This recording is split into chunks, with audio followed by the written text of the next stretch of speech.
It started actually with something that happened with my dad. He really loved cycling, and he was on a ride with some of his friends. They stopped for coffee at a coffee shop in the neighborhood, and he collapsed. He went into cardiac arrest, and he was saved by bystander CPR. He wrote my sister and I a letter, and he said, I really would like you girls to find out more, to get a relationship with your doctor. He said, my doctors say this might be a genetic thing, we just don't know. So I set an appointment with that doctor, went to her with this letter from my dad, kind of detailing his heart health history and some other heart issues. And she said, yes, I am concerned. We should get some baseline information for you. I didn't have a chance to do that because less than a week later, I started what turned out to be the beginning of a heart attack. At that point, I was almost a 30-year vegetarian.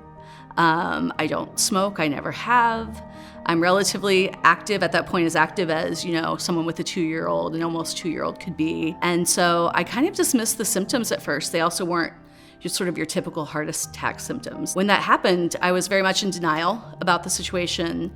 And it took me about 18 hours before I went into the hospital. And so I was admitted, I was pretty anxious. I asked the nurse at the hospital for something to help me sleep and something to help with my anxiety. And that is the last thing I remember before waking up to chest compressions, because I had coded in the midst of all that. Turned out I had a 95% blockage in my LAD, which is kind of known as the widowmaker artery. That was despite having just recently had my cholesterol test done, and I think I had like an LDL of 65. I was at borderline heart failure. I had to wear an external defibrillator for a month. But, at age 41 and with a 21-month-old at that point, I just wasn't ready. I was really terrified about what the future would be like.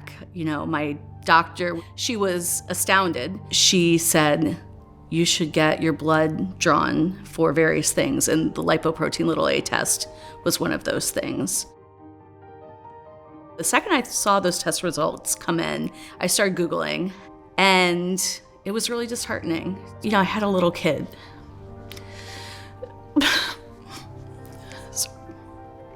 And it was, I started wondering, will he know me?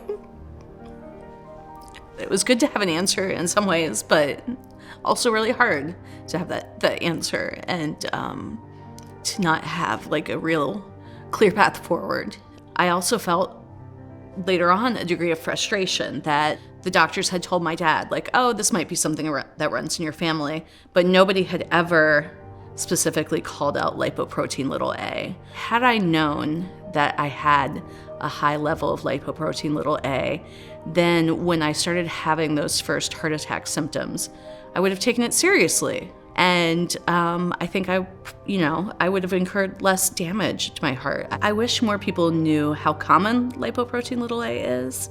20% of the American population has elevated levels, and yet so few people know about it, including myself, until my heart attack. I think about my experience in that hospital, about being revived by CPR and then having that stent procedure, and I can't help but think how many years ago that would have been the end for me. So I'm incredibly grateful for where technology and where medicine are today.